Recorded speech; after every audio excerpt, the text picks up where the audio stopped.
Hello and welcome to Life After the Locker Room with myself, Mike Ireland, and our guest today. Say hi. Hi. Aaron Evers. Yes. Known to a lot of people as Oz. Yes. If you've ever watched the internet. The British American football internet. With the Brit, yeah. You Not have to just regular internet. be a bit more specific. The British American football related, because he's coming from, well, you're not just American football. You've done all sorts of sports, haven't you? So I've done like not British American football, but I've done like American football for Americans. So I've done like stuff for like fantasy football and stuff. Oh, wow. Yeah. So I've done work with a couple of podcasts in the States and done feature episodes and stuff on there. So, see, if I'd have just said the internet, you'd probably know from there. So, yeah, this is Life After the Locker Room. We're looking at kind of athletes that have obviously started a sport because it's a lovely thing to do. It's a lovely thing to make friends. And unfortunately, for one reason or another, think, I can't do that anymore. We all got old. We all got old, or in the case of CBT, we all got nearly dead. Jesus and you're like, Christ. Yikes. So, I mean, talk to me, what was your first sport and how did you get into it? How far back are we going and where are you living at the time? Shit. Where are you from? Let's start. Because your nickname's Oz. Yes, the nickname is Oz. It comes with the accent. I picked them both up at the airport when I moved here. No, so I was born in Australia, but I grew up in New Zealand. I am probably one of the only people from either country that doesn't give a shit if you say, are you Australian or are you a New Zealander? Because You're like, yes. Yeah, no, 100%. That's generally how I answer the question. They go, are you? Yes. And then it just gets real bad if they weren't even talking about accent. And it goes, that are you for sale? But no. So I was born in Australia. I played a very, very I left Australia at like age 5 with my family and moved to New Zealand. So I played like sparing, like kick around in the backyard. I don't know if you guys know what Aussie Rules is. Yeah, I know Aussie Rules. Yeah. So folk out there probably know it. Yeah, so I played Aussie Rules as like a 5-year-old, like at like preschool and stuff. I played rugby. The first organised sport that I played for an actual team was rugby, and that was when I was like 7 or 8. So just before we move on, Aussie Rules football. Yeah. I mean, it's on like it's massive pitch. Yeah. And they boom it from one end to the other. Yeah. You got outer sticks and inner sticks, and I mean the scoring situation. It's like Quidditch meets Gaelic football meets soccer meets wrestling. Yeah. Because like the tackling system is just fucked as well. They just fight each other, and then they get to one end, boom it, Yeah. and then instead of just going right, that's it through the sticks. Yeah. They follow it into rosette. Oh yeah, 100%. And you're like, okay, and they've got like he's got 3 and 5. Yeah. And he's got 2 and 27. And you're like, No, so in the middle, so it's 4 posts. It's in the middle is 6 points. Okay. And if you get it between the outer posts, it's 1 point. If you miss the post, it's nothing. So you've got in between the middle post is called a goal because the English invented the words. Obviously. and then they go to different countries and you know just bring the words. Nothing else, just this the is words. a goal now. And then we just have to use what we work with. So in between the middle posts is a goal. In between the outer posts is called a behind, and that's what that. Yeah. So you get a butt. You get a butt. You get cheeks. Cheeks for a point. Yeah. So it's a phenomenal sport to watch as like a live experience. It's wild. But don't try to understand. Like I wouldn't say I've followed it, but I growing up as a child, I had a team. So this is one thing that sort of blew my mind about like British sports when I moved over here is everybody. It's like if your dad follows a team, then you follow that same team, and then in my house growing up, like all my mum, my dad, my sister, and me all followed different Aussie Rules teams. All 4 of us. How'd you pick? I got given a toy as a baby, and then I got given a little Richmond Tiger like plushie sort of thing, and that so I supported the Richmond Tigers. Tigers, obviously. I have no idea how my dad chose his team, but his was the Hawthorn Hawks. My mum was a Carlton Blues supporter, and that was who she supported. And then my sister was the North Melbourne Kangaroos because she really liked kangaroos. And then as I got older and didn't want to support the Tigers anymore because I was too old for soft toys, I moved to the Melbourne Demons, the team that I support now. Because I, as an edgy 13-year-old, thought it'd be cool to support a sports team that was the Demons. The Demons. Yeah. so that sort of stuck with me for the past 20 odd years. So if anyone was to ask me what Aussie Rules team I support, I'm a Melbourne Demons supporter. Fair and enough. they are recently they've been okay, but historically they have been fucking wank. So playing wise, you say rugby. Yeah, so rugby union was the first sport that I started to play, and I did that at like 7 or 8, and I played rugby league at age 10. I wanted to go away from playing rugby for a little bit. I wanted to do something different, and a mate of mine who lived down the street played for a league team, and my dad was like, "Well, you can go play for them, and I don't have to take you to training. You can just catch lifts." Cheers, Dad. And then so I played rugby league for a couple of years at like sort of 10, 11, 12. And then I went back to rugby union at 13 because my local team was planning it. Like all of the under 15s got to go to Australia. So, but you had to have played at least under 14s to qualify for the under 15 trip. You couldn't just jump in at 15 to go to Aussie. Yeah. So I was like, I get 2 years under my belt before I go to the homeland, and pick up an outrageous accent. Every time I go to Australia, I come home sounding like Steve Irwin. And really, yeah, and it's stupid because the part of Australia that I was born in and grew up in, none of us sound like Steve Irwin. Oh right, like I'm from Melbourne, so they're a bit posh. They're a bit fucking They're kind of like the what's that coffee drinking part of London that fucking the really posh place that everybody sort of wanks on about. I know there's somebody here who can tell me, and I just don't. I can't remember there's a really posh place in London, it's always like very pretentious and stuff like that. But that's what like the entire city of Melbourne. I'm sorry. I'm awful sorry. I know I've got plenty of mates that are living in, near, or around London. But yeah, it is a bit. I'm not going to plaster the entire crew with the same brush. It's the same place. But that's like the city of Melbourne is like. I think someone in the background there was trying to give you a prompt. Yeah, I'm failing. I'll grab it.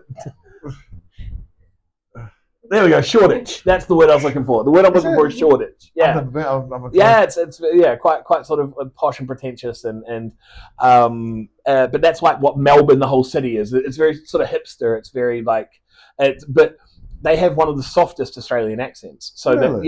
So it was quite easy to sort of drop my Australian accent into a New Zealand accent and now mine's just hybridized. Now I don't know what the fuck it is. It's just all over. It's like the rest of my personality. It's just a mongrel. It's just bits. It's just bitses. It's just bits of this and bits of that. It's a patchwork quilt. It's what makes you who you are. 100%. There you go. So it was rugby to rugby league, and then back to rugby. I didn't start American football until I was like 20. And it was it's same as in the UK. It's a summer sport in New Zealand, and I joined the uni club because I had dislocated my elbow playing rugby in the winter, and I was rehabbing and trying to sort of build the fitness back.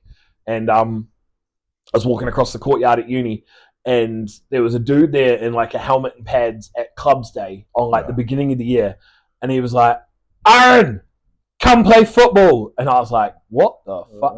And it turned out it was a guy who I'd gone to high school with. He'd been like our head boy when I was in my first year at high school. So you used to get paired with like the seniors would get paired with the junior class, and he was like the mentor for my class. So I and his brother was in the same year as me and stuff, and he'd been my cricket coach when I was like 15 at school and stuff. So I'd known him for years and years, and he's like, "Come play football," and I was like, I mean, do we wear kit? And he's like, "No, we play flags. We haven't got very many people." But it was. I played flag to start with, just to build fitness. Yeah, why not? And then that turned into playing like my first contact game was like 2011. I want to say was my first, and that was I travelled up to a different part of the country to play in what's considered like the national championship game. So it's where the city of Wellington would play the city of Auckland for and that would be sort of like the New Zealand national. They would both have their own domestic competitions, and then they would form like it'd be kind of like if Britball if all of the teams north of the Watford Gap merged together and built a rep team, club. Yeah. And then all of the teams south of there built a rep team, and you had North versus South, and that was sort of what like the national championship game was, and that was like the first game of contact football I ever played was in that national championship. Jeez. We got our ass handed to us, bro. Like Auckland, because the thing is, the Auckland, so the Wellington team was predominantly built out of like the most basic way to put it is like white boys. It's just white boys like myself who want to play football, who've all played Madden and stuff like that. Like at the time in the 2010s, the structure of American football in New Zealand was non-existent. It was like a few teams of padded football here and there. Right. We had one qualified coach who had gone and played football in Colorado in the 80s and then had gone on to do assistant coaching. He's a messiah now. What? No, he's a pariah now. Like it's completely different because he spends all his time on Facebook criticizing the state of New Zealand American football, really? how it's not developed in 30 years. And because he built like a big system of sevens and took it to the national governing board, they kind of spat in his face, and he was really? Yeah, it was weird. It was. We have Britball politics too. Yay! But we got all white boys that played Madden and things like that, and the Auckland team is just full of Māori and Pacific Islanders. Yeah, so we were massive. Hefty, yeah, gentlemen. So I think I got a concussion probably about 2 plays into the game because the kit we were wearing was from like the 8th. You know the kit that you give to your rookies at taster days. Our whole team was wearing that with like the solid plastic earmuffs. Yeah, and I was playing defensive end, and ball got snapped. I took off, and I didn't know, like I knew Madden, but I didn't really know much. Yeah, button bash. Yeah. And I didn't know why, like what a pulling tackle meant. So all I know is like the guy took off the other direction. I was like, I've got a free pass to hit the QB. And their fullback was about 6 foot. He was a Samoan guy. He was about 6'7" and 170 kilos, and he hit me like a fucking freight train. And he put me into next week, and I just like in the ear hole, just gone. And I think I spent about 3 plays with my helmet on backwards. and that was like my introduction to contact football. And just to blow my own horn, I still won defensive MVP for the game. And I've got photos on social media and stuff. You don't remember the game, but it was televised, so I can go back and see it. Oh, but sure. I finished with an ungodly amount of tackles and like something like 4.5 sacks and a forced fumble, and wow. And we got the shit kicked out of us. And then that led to I got to join a traveling team that was being put together by a coach in Australia. So there was a coach in Australia who had played at the University of Hawaii, and he was a University of Hawaii alumnus. He played left tackle, and he knew the current coach of the University of Hawaii because he was his old coach. Right. So he put together a traveling team made up of a lot of guys who'd played for Australia, who had represented Australia at a national level, and then essentially some guys from New Zealand who, if we sent off tape, he was like, "Yeah, you can come." Oh. And there was about 8 of us. Like it was you send off tape, and you had to be able to afford to go as well. Right. So we went out to Hawaii, and we played a couple of games out there against like it was like an all-star team that had been put together from their semi-pro league. Good players. Mate, athletes. We got our pants pulled down. But it was an eye-opening experience. It was incredible. So we got to spend time at the University of Hawaii campus. We got to watch them train during the season. So they were in the middle of their college season. So we got to tailgate. So it was I think they played UNLV, so the University of Las Vegas. So we got to tailgate with them, hang out with like the coaches and stuff before the game. We got to attend their training practice sessions and stuff. Wow. Like as like spectators, but more like we were given on-field access to like when they were doing the drills. Yeah, you were part of the day to be like, right, okay, so what's the reason behind this drill and why are you doing this and stuff. Cool. And so we were given sort of on-field access, and we got to meet the team after the game, because there was about 4 or 5 Aussies that played for the team as well, who had been put through like a pathway program that the coach who took us, he had set up this like company where it was kind of like a feeder program to send Aussies who were of a quality level and an age level to colleges in the US, and there was about 3 or 4 of them that were playing for the Hawaii team at the time as well. Wow. So so they were sort of obviously grateful to the coach that had taken us and stuff. So we were out there for a wee while, and it was just a surreal experience to play out there. And I mean, first kick we kicked off, and the guy took it 100. Like he was just a different breed of athletes. Yeah, different breed of athletes. And then that was like 2012, and then I went home and I played in like the little nines contact league that we had in Christchurch. Like it was just sort of How was that? It was cool, man. It was cool. Like it was just sort of getting off the ground. Like the Christchurch boys have done a phenomenal job now to what is now from what it was. Like there was only like 2 or 3 teams. The drop from Hawaii, right? Rainbow Warriors it didn't matter though, because some of the guys that had like that were playing had gone out with. So there was like a core group of about 3 or 4 of us that had gone out there to Hawaii that had then come back to Christchurch, and they were like, especially a couple of guys called Brad, a guy called Jono, and Mason Brendan. And I think Brendan is currently, I think he's like the sort of the CEO or the former CEO of what was American Football Canterbury sort of thing, because they were so determined to get football off the ground in Canterbury and in Christchurch, and they've done a phenomenal job out there. Good on them. So since I've left, I mean, I've been here 10 years now, so it's a long time. I know I don't sound like it, but but you've been here. So you played nines. Then at what point did you come over here? So I moved here 2014, and the first thing I did is because I was like, I don't know, I knew 2 people that lived. Well, 2 people that weren't family that lived in this country. So my sister already lived here. She'd moved here a few years before. She had moved in 2010. I moved over into 2014, and I knew 2 people that were living over here because they were like, one of them was one of my best mates from New Zealand who'd moved over to a town called Guildford in Surrey, just south of London. Yep. And I stayed with him when I first sort of got over here, just finding my feet and stuff. Yep. And I was like, I don't know anybody. I don't have any friends.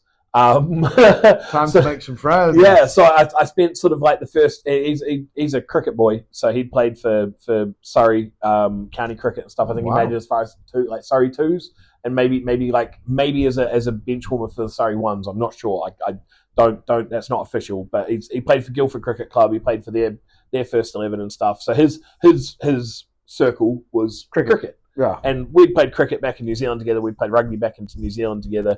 I was best man at his wedding and stuff. I'd come over previously in like 2013 for his wedding, and that was where I sort of got to know England and was like, I would enjoy moving here. Like this place is cool. Yeah. And I realized I was like, I don't have any friends, and I can't just sort of leech off of his friend circle because I'm not gonna play cricket. No. So I don't want to be like, oh, how's your housemate sort of thing. Yeah. Like I was like, I need my own friends. So I jumped on Facebook and just searched for American football teams in Surrey, and I found Farnham. So Rushmore. Yeah. Yeah, and that was the old PA Knights. Yeah. So that was I went to a taster day and loved it. Yeah, absolutely loved it. And some of the guys I met there are some of my closest friends in life in the UK. Yeah. And none of them play football anymore, or some of them might still do coaching and stuff. One of them literally turned up at the Seahawks today. Ash. Yeah. So he was on that team. Nice. So it was safety. Yeah. He played corner for us. He was fucking shut down corner. He's a baller. In our run from so I joined the team. They'd just been promoted from Div 2 to Div 1, and then they'd lost to Merseyside in like the North v South playoff game, and they'd been belted like 44-20 or some shit like that. Because for the whole year that I was there, the defensive coordinator would always be like 44. He was always bringing up the fucking points that were considered. I was like, this is a completely different defense, man. Like, yeah, come on. But so we did the run to the Prem, and we went 8-0-1. Or 8-1-1. I think we lost one. We lost a game to Birmingham. Like we got blown. We played cover 3 the whole game, and they ran it up the middle, and we still played cover 3. I couldn't believe it. You can still remember the win-loss ratio. There are people in my life that I will still talk to this day about that Birmingham game, where they ran it up the gut because we were both of us were injured. It was because I used to play middle linebacker at this point in time. I was injured. The other starting middle linebacker was injured. We would stand on the sideline. Steve. What's that? Oh, yeah, Steve Price. Stevie Price. And we would stand on the sideline watching the defensive coordinator call cover 3 as they ran inside zone every fucking play. And I was like, what are we doing? Like, thing is knowing Steve Price, I love the man, but I can't imagine he took that well. We walked away, both of us. We went to the club room at halftime and just had to like sit in there and just fucking stew on it. But then we played them second time round and we belted them. But it's weird. We played Birmingham. Like that's how the state of what Bath is. Yeah, fucking, you're like that'll do. So that season we played Colchester, Cambridgeshire, Hertfordshire, Birmingham, and East Kent. That was the teams that we. I know that was the teams that we played, and Solent as well. Solent was in our division as well, and we ended up playing Solent in the final, and beat them in the final. Got promoted to the Prem. Hey. And then I injured my knee in the final. I did the MCL and PCL. I didn't get surgery because it wasn't a full tear. It was a grade 2. Same. Yeah. With my cream cheese knees. Yeah. I was going to say, know that exact same thing. No surgery, but just MCL, PCL, and no surgery, and it's never been the same. and I missed the whole next season of the Prem. So I ran their Twitter account and did comment. They first started live streaming games in 2016, and I did commentary for their live streamed games. And I sent out a series of tweets and got the Twitter access revoked. What did you say? So one of them was for my housemate, a guy called Lloyd Scott. I tweeted out that they were playing the O's, and I tweeted out that he hit the O's quarterback so hard his girlfriend's got concussion. And there was another one about Steve where I mentioned he like beheaded somebody else or some shit. He posted it on Facebook the other day and I had a good chuckle about it, and I was like, that was when I still had when they were Farnham. I had Farnham Knights Twitter access, just used to do the colour commentary for not main commentary, more just like add in hijinks and censor myself. It was good fun. It was good fun, and then I had 2017 off to play rugby because I sort of footballed out. Yeah, you get to that point. Yeah, and then I went back to football in 2018 and joined Div 2 Portsmouth because I was living in Portsmouth. Just joined the Dreads in their push from D2 to Div 1. How is the vibe at Portsmouth compared to Farnham? Because obviously Farnham is where you found your feet and your friends. Yeah. So how was it transition? So there was the main reason I joined Portsmouth was a couple of those core people that I had played with at Farnham had gone to Portsmouth. Oh, well, that sounds so there was like my two sort of former housemates, a guy called Murat and a guy called Lloyd. Both of them went to Portsmouth. Yeah. Another good friend of mine, John, went from Farnham to Portsmouth. So, and then another mate of ours, Matt, again Farnham to Portsmouth. So there was like a core of people that I knew, that I sort of interacted with most, like. They were the people that we were drinking together on the weekends, and they were the people that we were going out with and everything like that. And they were like, "Well, yeah, we're playing for Portsmouth." And I was like, "Can I play tight end?" And so I went and played. I can catch. Yeah, so I went and played tight end, and mate, I put up 100 receiving yards in the final against Hertfordshire. And we lost. And we lost. It's just a story of losses. Apart from that Farnham final, which I missed the majority of because I blew the knee on the second play. Was that second play? Oh, mate. Yeah. And then I had it strapped up and everything, and we were dropping linebackers like flies in that final, and we lost linebacker 3, linebacker 4, and I was like on the physio table getting everything taped to hold it just so I could walk around and do the post game ceremonies and stuff because we were beating the brakes off of them, and it was literally, they were like it was like, we've lost another linebacker, and I was like limping over. I was like, where do you need me, coach? And it was like I could barely stand. But yeah, so I went to Portsmouth, and it was a really good vibe. But like there was a lot of like, it was the friend side of it that I mean by this point I was 30 odd. Like when I joined Farnham, I was 25, 26. Like I cared about my body. I cared about football. By the time I was playing for Portsmouth, I was 29, 30. Like I was right on that cusp of. I just want to I mean, I was over 20 stone by that point as well. Like I was just like booze and food. No, I didn't go to the gym. Like there was no working out or anything like that. And so I was in it for the social aspect by that point. That's something. I mean, people say they get different things out of it. Yours literally was, I just want to get some friends. I have no friends in the UK that I have either not worked with, and I've worked for the same company since I stepped off the plane. I've worked for one company I've changed teams multiple times. I've worked in different departments and stuff, but I hit my 10 years with that company in March. Like, wow. Yeah. That's and loyalty. And then it's because I don't. The thing is, like, I got that job because one of the guys who I played football with got me a foot in the door, like with his manager, got me the interview. And then after I did the interview, like the manager went to my mate and was like, what's he like as a person? He's like, you'll fucking love him in the office. He'll be hilarious. And then a liability, but hilarious. Oh yeah, no, literally, I had to change out of that department because I was doing telesales, and after 18 months, I was selling nothing at all. And I had a conversation with the sales manager. He's like, bro, we need to find you something else to do because at the moment I'm paying you 22 grand to tell me jokes. Like, he's like, you're affecting my top commission bracket. He's like, I'm just keeping you around for the bands. He's like, I need to. So I got moved on to a different department, and then now I'm in field engineering, and I travel all around the fucking country. Nice. And to Ireland, and to Ireland, yeah. But it was like every single person in this country I've either worked that I'm socially agreeable with. I've either worked with them or I have played football with them or rugby. Because I've played rugby over here. I played for a team called Havant in Portsmouth, and then I played 2 games for a team up in the northeast.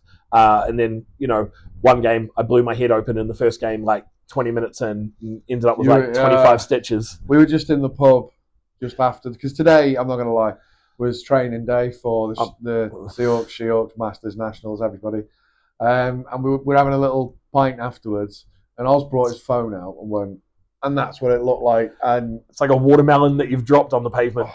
Oh, it's grim. Well, if I remember on, or you remember on, post it in the comments. Yeah, it'll be there, and you can all poke it. Yeah. Oh, it's horrible. If you zoom in enough, you can see the literal, my actual skull. No brain, just skull. But that was the first sort of game that I'd played, or I think it was about the third game I'd played, but it was the first game that my partner had come to. So she got to witness me getting the fucking, because I tackled someone like a football hit.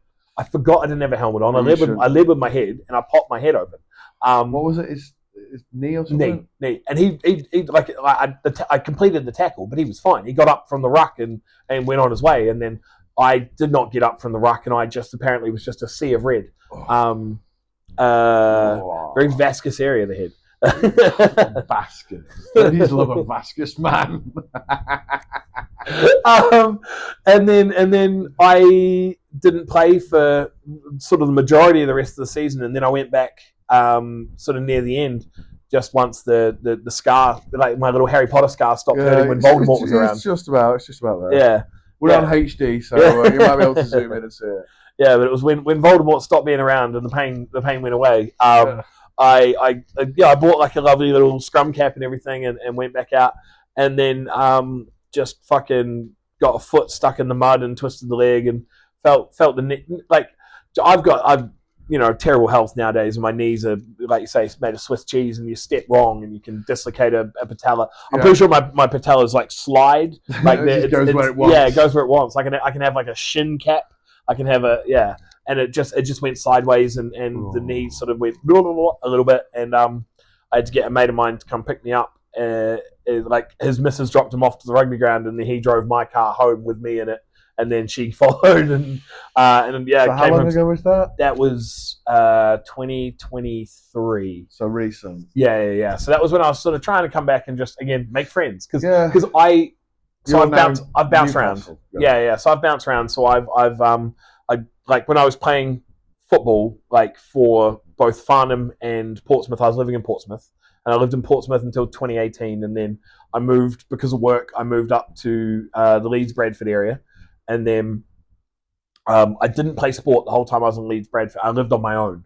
Right. And that was, mate, honestly, if you're not playing sport and you live on your own, it is a very fucking lonely Bleak. experience. Bleak. Yeah, and then we had COVID at the same sort of time. So I was just lucky enough that I got into a relationship sort of just post-COVID. Yeah, there I we was are. going to say for the folk that, you know, she is sat right there, but she's just not on camera. Hide it. Yeah, I was lucky enough that, like, you know, the 2 years leading up to COVID was a very lonely period. Like I worked really long hours at work because the alternative was coming home to an empty apartment, going home to nothing. watching Netflix or playing Xbox or something. I mean, I had a fun fucking period. Like, my house got condemned that I lived in. What? So I lived in an apartment block, and I lived in Bradford. I say the Leeds Bradford area to sort of posh it up. I lived in the center of Bradders. I was right in the guts of Bradford, and right above one of the train stations in the center of town is a apartment block that was built by a fucking shell company out of Malaysia or some shit like that. And I got the apartment because I had to move for work. Like, they gave me a promotion, but it was like, you need to join a different team in a different part of the country. Oh, and thanks. and I was I had pushed because I was like, I want more money, and they're like, there's no more money in this department. If you want more money, you need to go to a different department. I was like, right, put me in another department. Okay. And they're like, well, if you go to another department, you have to go to another part of the country. I was like, all right. Well, okay. Oh, you're going to send me north where things are cheaper and give me more money? Oh, Charlotte. Oh, the pain. And they were like, well, you know, it's hard for people to pick their life up and move hundreds of miles away. I was like, really? Is it? I'm from Can Australia. you hear my fucking voice? Hundreds of miles. That's cute. And then so I moved, but it was like, this place that I moved into was, you know, it's one of those places that either students move into or it's like a essentially low income families or whatever. Like, they didn't really. I think I only had to pay like a £400 deposit. The vetting process was negligible. It was like, and it was a studio apartment. Like, it was small. My whole apartment was smaller than this hotel room. And it cost me like £315 a week. A month, sorry, £315 a month.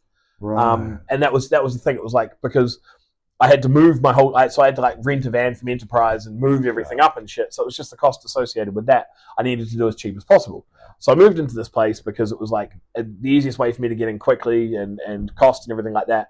And then I moved in like June or July, and then in January I came home, and there was a note under my door that the building had been condemned. And everybody was getting evicted. So like, the fucking apartment block of like 10 stories with like 300 people living in it. Everybody's got to go. Like that, like with immediate effect. So I came home to that, and there was like people in high-vis shirts and shit in the hallways, like being like, you can't stay here tonight, really. Like, you need to be out by tomorrow. So I called my boss. I was like, I've just been evicted. And she was like, what the fuck did you do? I was like, I lived here, like nothing. It's not me. And I sent her photos of the eviction notice and stuff. She's like, holy shit. Okay, so what's the plan? I was like, well, apparently the council's coming down tomorrow, and they'll, you know, help people rehome and shit like that. And why were they evicted? So apparently the company that owned the building had like paid money under the table to cut corners and bypass all the council regulations and shit. Right. The fire inspector who was in the building was saying it was the worst, like the worst job he'd seen since Grenfell in terms of safety fucking regulations and shit. So I remember, so that was 2018 I got evicted. I remember like, I lived in Bradford until like 2022 we moved to the northeast. That building was still like under repairs, condemned in 2022. 4 years later, it was still not finished, like, of what was required to fucking get it up to code. But yeah, so I came home and you know, eviction notice and shit. So I was like, oh snap, this is 2019, January 2019. Council comes out and everything the next morning, and they're like, oh, we can give a stipend to everybody to like rehome them. The place that they rehomed me in was like this fucking communal crack den sort of thing. And my boss was like, come live in my outhouse, like come live in my garage, like anything good in this. And I was like, it's fine. So I just stayed in this, and I would literally take the first train at like 6 o'clock in the morning to work, and then I'd take the last train at like 11 o'clock at night, and I'd come home and push everything in front of my door before I went to sleep. I was there for 2 weeks until I found like a nice apartment in Bradford. Like it was just while I was house hunting and shit. So you're not playing now? I'm not playing at the moment. Nah. So where was that? Were you playing rugby? Were you playing American football? Were you doing so the last thing I played was rugby, and that was the head, and then coming back, and then the leg, and that was purely I wanted to get back into it because, like in the Northeast, like the whole time I lived in Bradford, I had people I worked with in the office who I was friendly with, and I would say now that there's one person from that office who is my friend, and he lives in Leeds, and I would count him as my friend out of work. Like we have caught up, not on company time. So we've done social things. I'm off to the rugby league with him in November. We're going to go see England play Australia in like the World Cup or something. Nice. Yeah. So he's my actual friend, and I would say he is until somebody from back home just moved across in the last 6 months to living in Stockport. They are my only two friends, probably north of Birmingham. Because that's the thing, is sport, or organised sport. Yeah. And what you said when you went, you Guildford, I need friends. Yeah. So do you think if you were still playing, I don't know, I'm trying to think of the teams up that way. If you were still playing, it would have been easier for you socially. Yeah, for sure. But it was one of those things where, like, I had done the whole come in, meet people, make friends. And when I did it at Farnham, I did it at 25 years old. And I did it sort of fresh off the plane, not knowing anybody, not giving a fuck. You were just daft. When I did it at Portsmouth, I already knew probably about half the team from either having played with them already or then through other people that like social events and living in Portsmouth. Yeah, living in Portsmouth and things like that. Like Portsmouth's not a big city. So again, that was like, it was easy. And by that point I was 30, right? I did the rugby thing, and I was 35 by that point. And then that was sort of, you're like, and now the issue is with Britball, I've been doing like what was originally Gridiron Memes that became Gridiron Hub that became Sportank. I've been doing that since before COVID. Like I've been doing the live streaming thing we were doing before and during COVID. Yeah. That's now become like, I went from Game Day Live to fucking to then the Rundown to so I have sort of injected myself into the Britball community. Everyone knows you, for better or worse. It was funny today. I mean, we're after practice, but you were saying you had people coming up to you, "Hi, Els, thanks for what you said about my team," and you're like, "I don't know who you are." But I can't say that to their face. Like it's you overblown it. You dap them up, and you're like, "Yeah, bro, all good. Like it's good to see you." Fucking like literally as we were leaving, like I don't know what CBT's real name is. Charles Brooke Taylor. Yeah. See. Yeah. No. He's no CBT. No, and I know I've met him before. But I can tell you right now, like I saw it on his shirt, and I was like, I don't know what the fuck that stands for. And I have spoken to him multiple times before. Yeah, and there are like there are other like I have like lodestones in the Seahawks that I sort of gravitate to of people that I know well enough to know their names and know their personalities, and like obviously you're one. Hi. Big Day Jeff's another one. Fucking Nick Benning, Russ, J5, Chewy. Like these are people because I've interacted with them on many different occasions. Like I met Russ for the first time at the Grizzlies the Slate Cup in Milton Keynes. God, like the first one. That was the first time I'd ever met Russ. Same with J5 and Chewy. Like I'd never met them before then, and that was the first time I'd sort of met them, and then the repetition of coming like over and over and over again and stuff.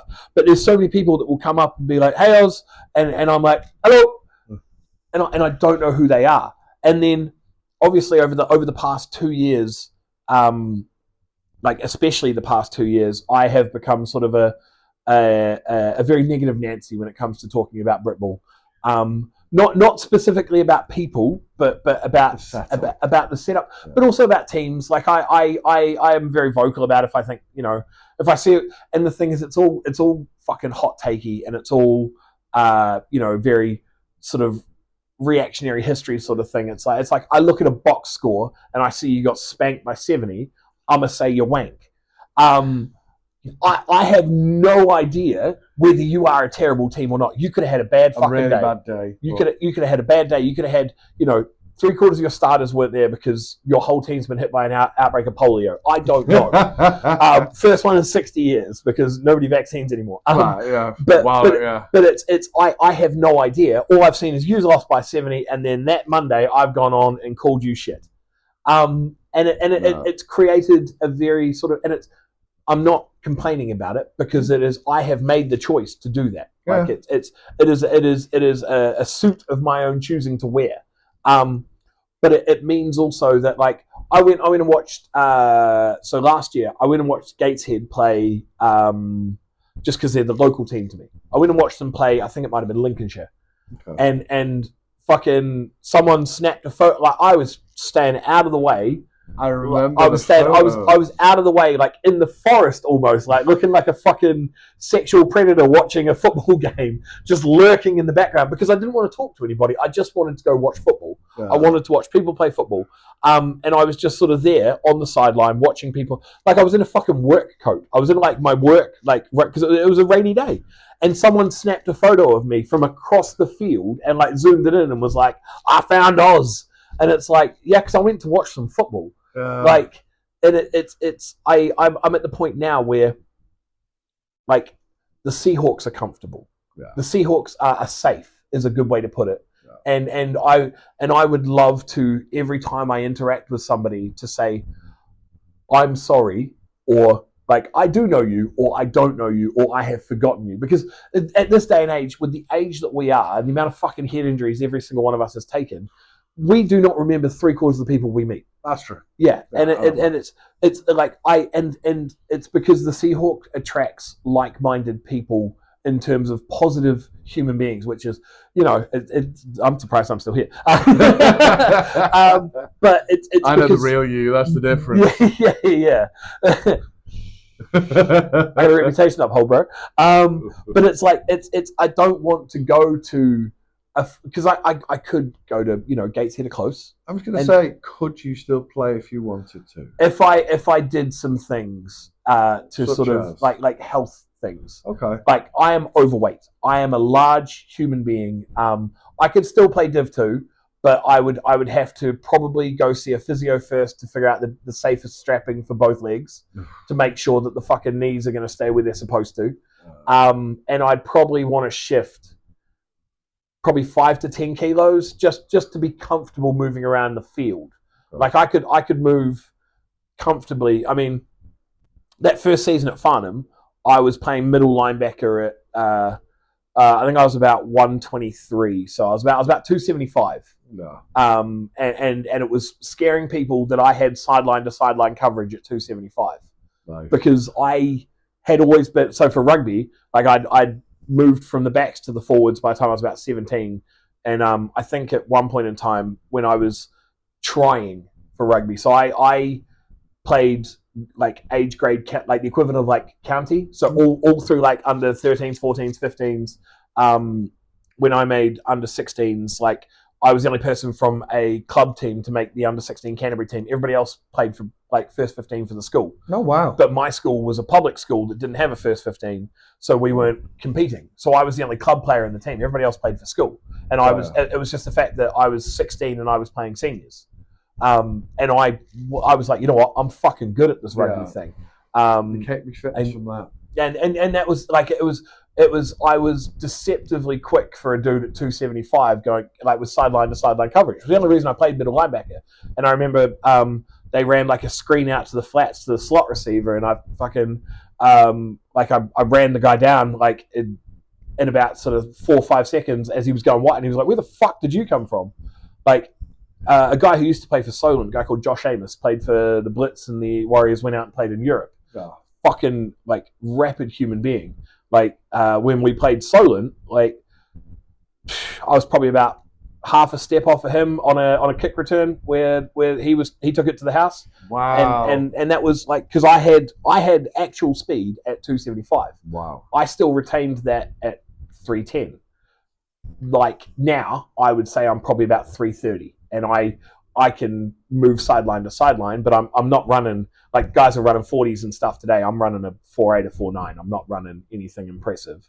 But it's still Or maybe probably a 5. Actually, like let's be honest. I'm probably running a 5. So someone's putting you on that timer. Someone's Yeah. gonna go, well, I go on run it. Yeah. But what you say is you could, if pushed. If pushed, yeah, for sure. You could. So the Yes. door's not completely closed.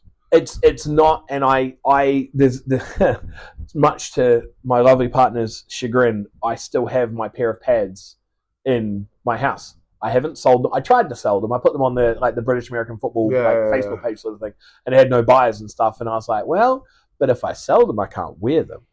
And I there's been many a time I've thought about like when I see a helmet pop up for 120, and I'm like, I was like, I got 120, and it's like it's Div 2 fucking I could still run for Div 2. Like I still think I could be a rotational player at 37 for a Div 1 team. I'm not going to be. I could not play Prem. That's a different mindset. It's not a different mindset. It's a different beast. I would get run off the fucking park in 10 seconds. But like for a mid-table Div 1 team, for sure. Like I'm not talking about like leads that are auto promotion. They're about to become fucking Prem or anything like that. But like a mid-table 4-4, 5-5 Div 1 team, absolutely, I could still run out and give them a full game. So why don't you? Because I'm sick of the recovery time every time I get hurt. How old are you now? 36. That's what I think then. Yeah. Like, too many concussions, bro. No, seriously, I'm sick. I'm sick and tired of getting up in the morning and limping. I am sick and tired of like thinking she'll be right and not strapping everything properly and having something pop when I'm trying to do something. And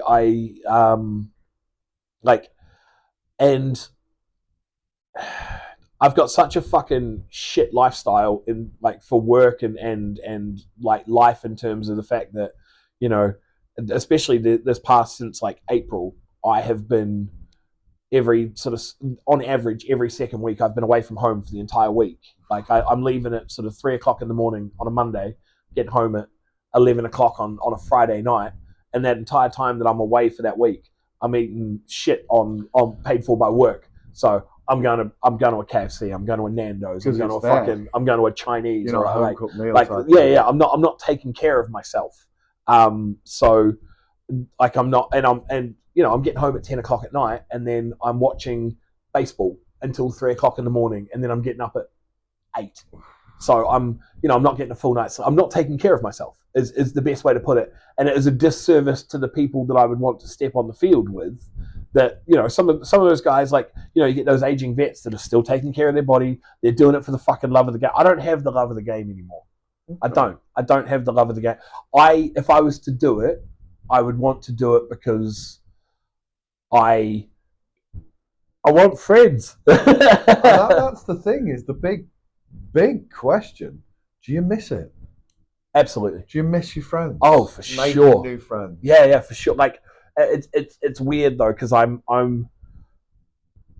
one of those people where I am fun until I'm not. And it's like or I'll be having fun until I'm not. Like it's when I'm at my sort of my the trendy term nowadays is social battery. Yeah. When my social battery runs dead, it runs dead in a fucking instant, and I am either just I become a very sort of quiet, reclusive, like shell of a person where I'm just tired, bro. I'm just tired, or I become a very irritable human being, and I just become a dick, and it's more just because I'm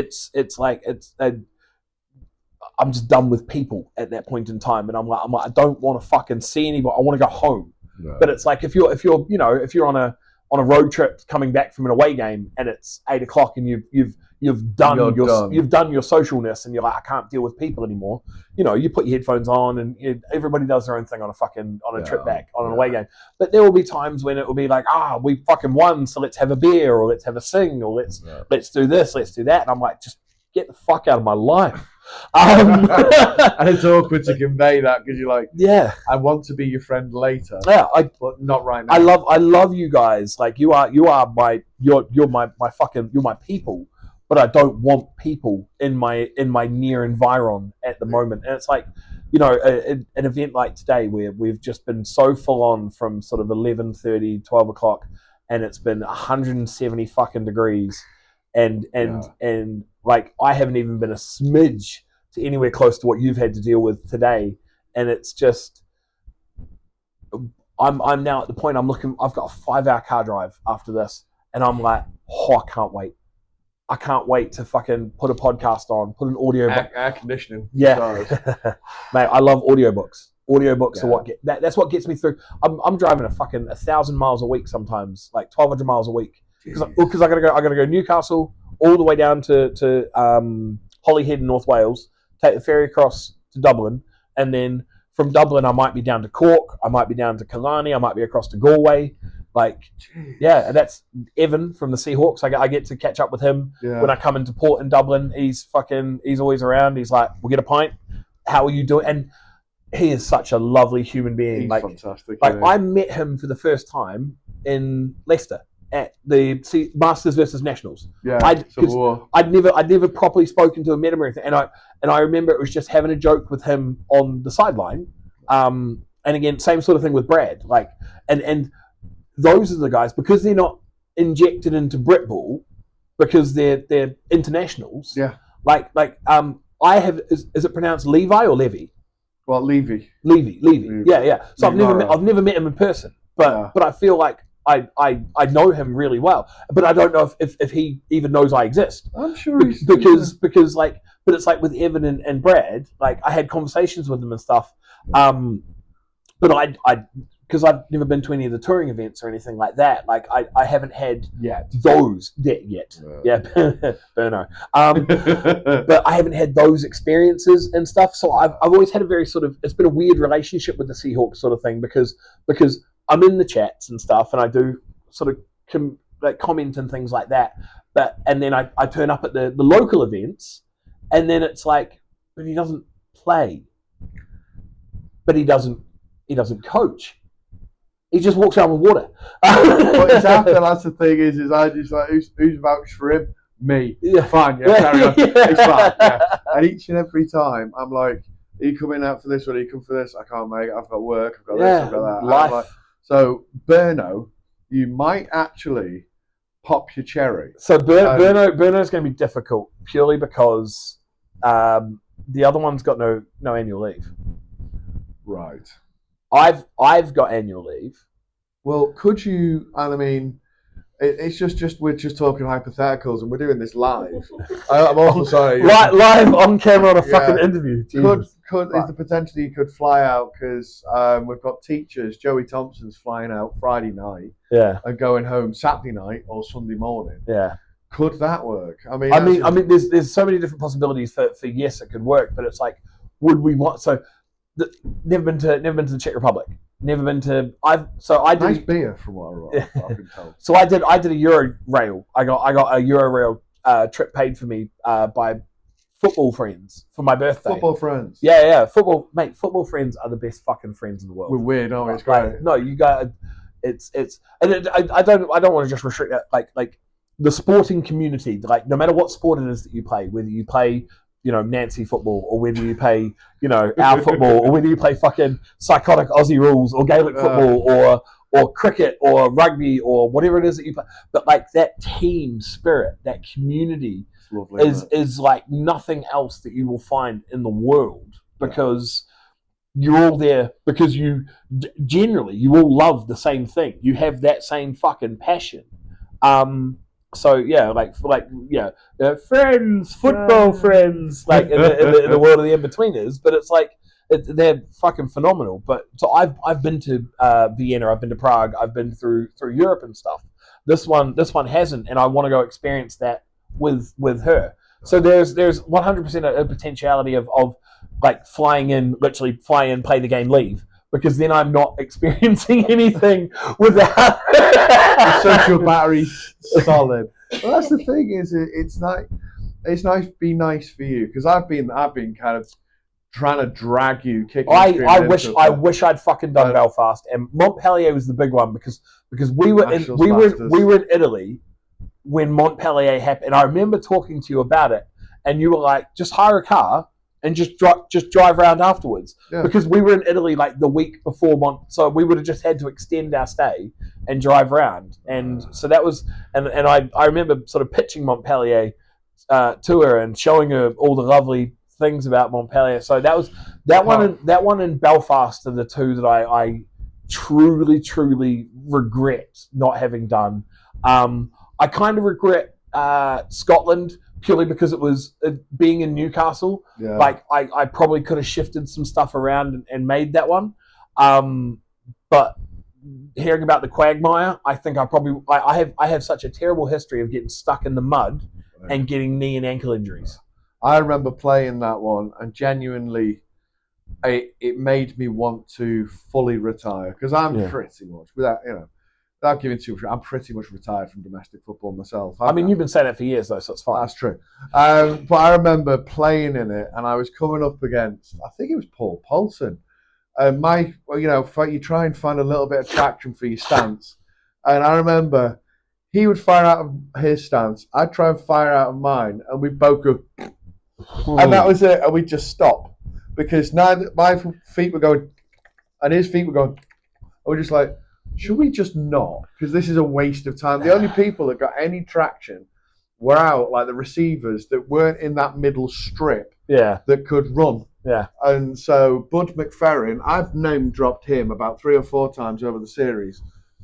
And the thing is, he was just no idea who that is. No, he destroyed me when in our Halton Spartans final when he was playing for Inverclyde Goliaths because he's so fast but such a nice guy. Where is Inverclyde?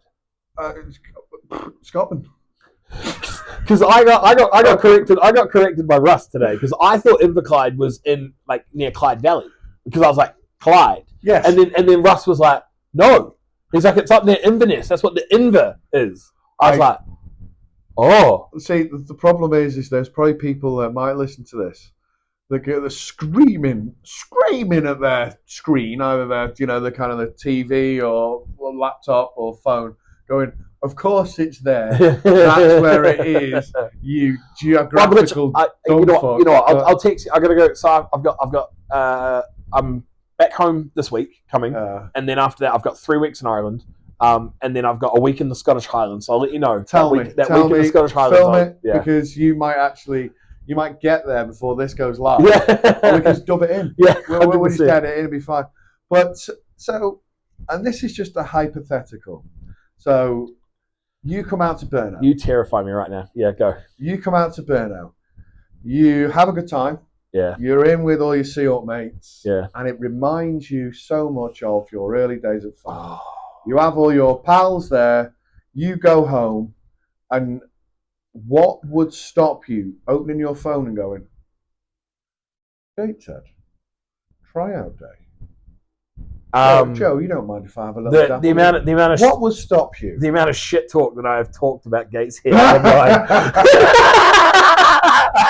The amount of vitriol that I have directed. Okay, maybe not.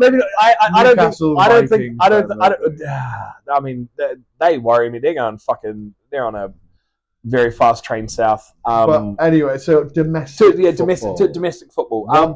What's getting in the way? If you go out there, you're in Brno, you're doing sideline to sideline. If you're playing live, if it wasn't 3 hours away, I would love to fucking play for Dean in Leicester. Everywhere. That's the thing. Is I think we're on like 12 Seahawks. I would love to play for Leicester. He's such a nice bloke. I really rate what Yorkshire's doing, but I don't want to play in the Prem because like I said, it'd be a disservice to everybody else in the team. But I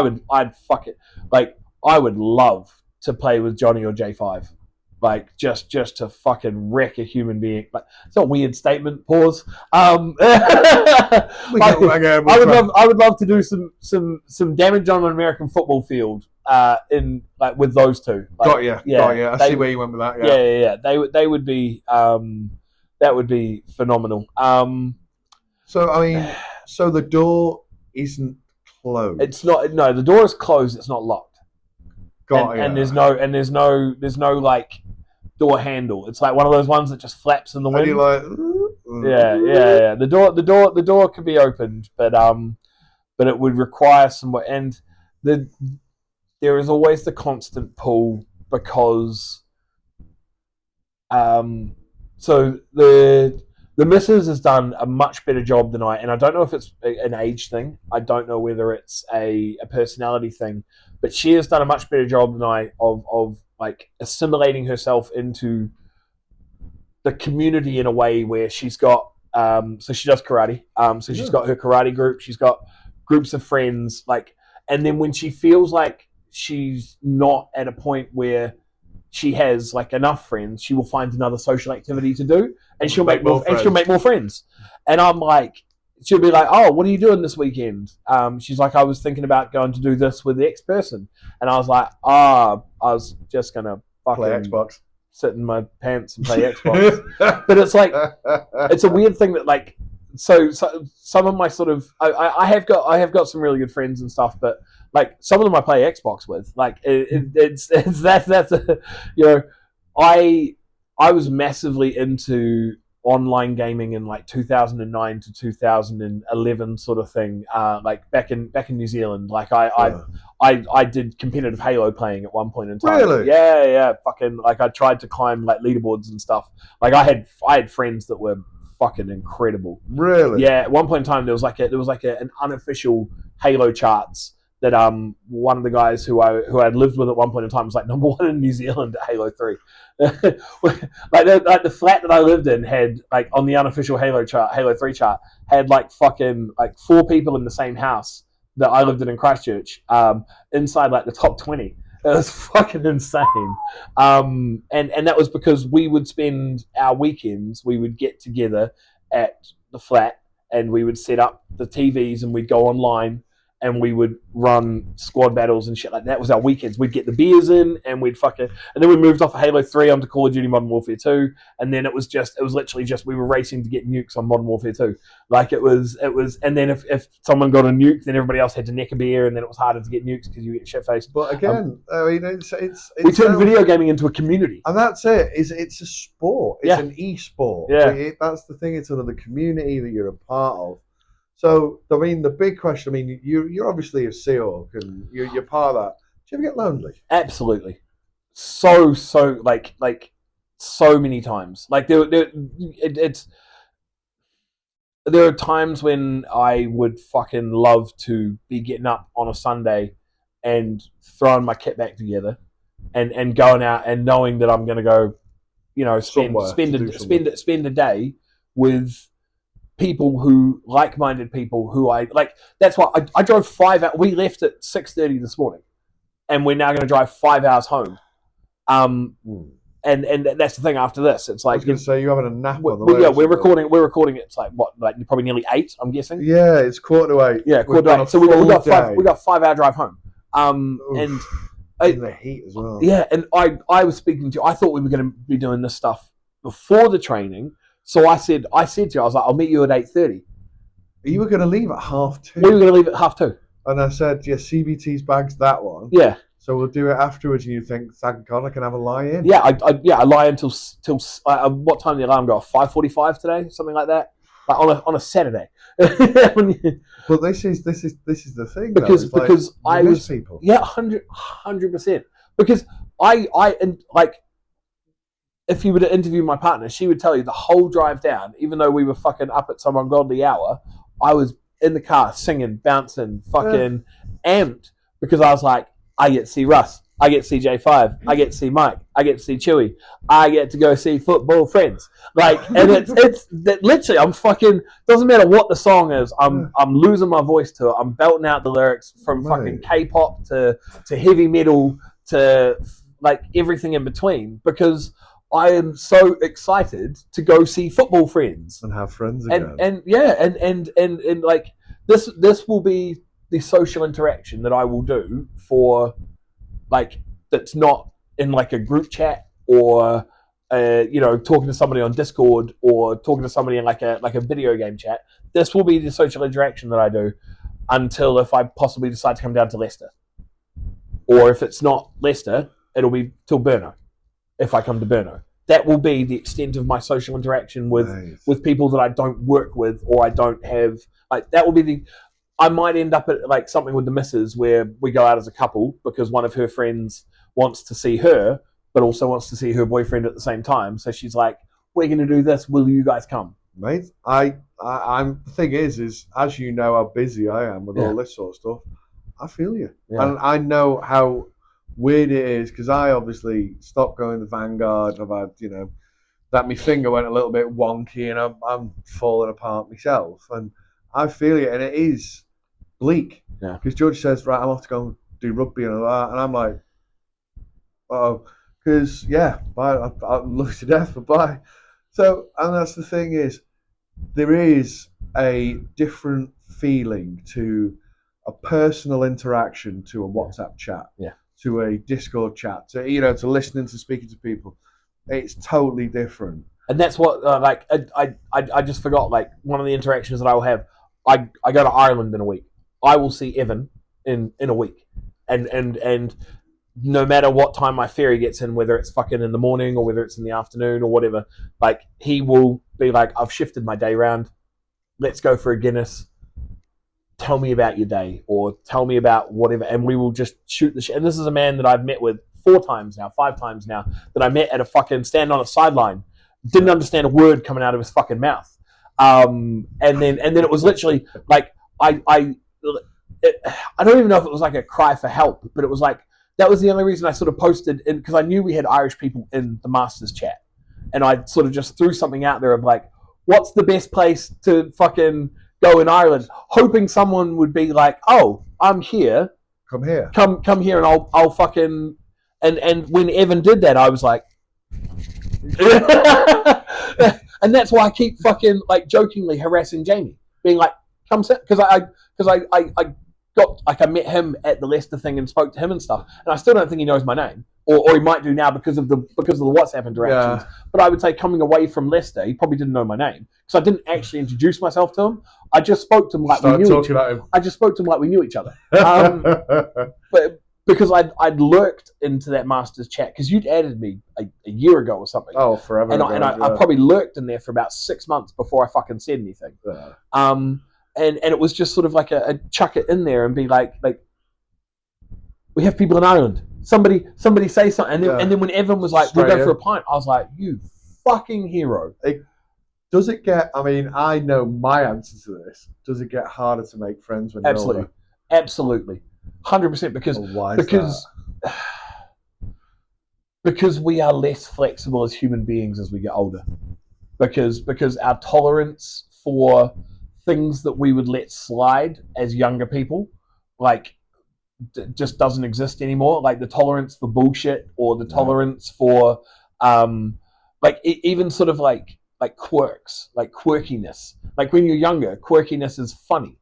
It's you're like, "Oh, fucking don't mind him. He's touched. He's a bit weird. He's touched," and it becomes a joke. Whereas as you get older, it's like, "Oh, he's a fucking weirdo." And it's like it's so much harder to make friends as we get older because also I feel like you haven't got the sort of the necessary when you're younger, the commitment that you have in life is generally it's like and some people get married early on or some people have kids early on and stuff, but generally, like, especially from a football perspective, and I'm speaking from a male football perspective, I don't know what it's like for the She-Hawks and for the ladies, I don't want to fucking paint them with the same brush, but from a guy's perspective, it's like you might have a girlfriend, but generally you're all young, you've all either got a girlfriend or you're single or whatever, you've got the same sort of interests and shit like that. It's the reason you're playing football. Like we're all fucking coded the same. We're all idiots of the same grouping. It's true. And just as you get older and older, it's like you'll find that a lot more people have kids. Yep. A lot more people have wives. Like and again, this is the whole fucking problem. I talk to people like I know them and I don't know their fucking names. The safety from Sheffield. Eli. Ant. Ant. Yeah. Literally talking to him and him saying that he couldn't come out tonight or he couldn't stay up tonight because he needs to lay the groundwork for Burno, and it's the same reason he can't come to the. I'm just putting this whole business out in the street. Well, that's all right. That's all right. I was stood next to you. Second-hand conversation, yeah. And Yeah. he was saying he couldn't come to the fundraiser stuff because he's got like kids that are 2 and 6. He can't make it. Exactly, he's got 2 and gotta make 6-year-olds, everything and he's juggling playing football on a regular week in week out basis. That he can't just keep chucking extra shit in. He's still got to do it, and bless him, he does. Yeah, and that's the thing. It's like so many. Like as we get older, it's so much harder. Like one of my best friends in the UK lives 20-minute drive from me, and when we moved up, he'd moved up beforehand. Like I'd met him playing at Farnham.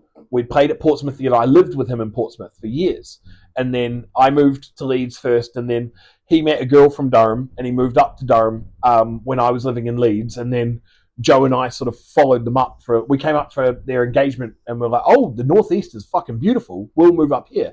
And after we moved up, I probably saw him about twice. Like, and it was because like, and he went and played for the Vikings when they were the Northumberland Vikings when they were in Div 1, and because he was like, I still want to keep doing the football thing. Was that the old crap red and yellow kit? Nah, they were still black, but it was it was still black and white. But I can't remember who were the red and yellows first. Oh, fuck me, I don't know. Northumbria, maybe. Probably. Yeah. Yeah. No, sorry. Yeah. But it's recent-ish. But he played for them and stuff like that. But it's like I haven't, like, he's recently, congratulations to him, just had his first child. To Murat, congratulations to him and Rachel recently. I think the kid's about 4 months old or some shit. Oh, cute. I don't want kids myself. It's not on my agenda, and it has alienated me from my friends with kids because I mean, I joke about being ADHD and autistic and shit. I don't know if I am or not, but I know that fucking shit doesn't work as it should. But it means that I forget my own niece. I've got a niece and nephew. They're fucking old. No, they're not the kids, but I don't know what their ages are because I don't care enough or I don't pay attention enough. And it's led to me probably losing special friendships because I haven't paid attention and been as sort of attentive to my friends that have had children, and put in the work to maintain that friendship and be like, fucking congratulations, you've done it. You've done an amazing thing. Yeah. Like you have created another human, and for some of them multiple. And there's been no fucking reaching out like, how's the kids? How's the wife? How's this? How's that? Like, it's the friendship has kind of just dropped off because the interests have changed. So when we were very, very good friends, we played football together. We played fantasy football together. We, at one point in time, we lived together. But then as we've gotten older, priorities have changed. They've grown up. I haven't. I'm still a man-child. And it's, the priority has become around family and stuff for them. And I've sort of just become essentially a shit friend where I haven't changed, and not necessarily changed, but I haven't maintained that level of attentiveness that I could have and should have. Like, if someone's your best friend, you should care about how well their family is doing. That is just a human decency. Is if you are actually my best friend, I should care about how you and your children are doing. I should message you to say, how's the kids doing and shit. Like one of my best friends back in New Zealand, and God bless her, I fucking love her because she realizes what a terrible human being I am on a daily basis, because I will send her a message just to, I don't know, check in or some shit, or she will message me, I'll reply, and then she'll send me a reply to what I've said, and then I'll be like, right, I can't reply to that right now, so I won't read it, and I'll leave it there. And I've got a message from her from about 2 weeks ago that I haven't read or replied to yet because I couldn't do it at the time. But I've had plenty of time in the last 2 weeks, and every time I see it, I'm like, I should really get back to that. And then I go do something else, and and God bless her, she is the most incredible human fuck because she understands. Right. And I can not speak to her for 8 months, and then I'll message her, I'll be like, hey, sorry, I'm me, and she'll be like, it's okay, I'm used to it. I'm used to it by now. She's like, are you well?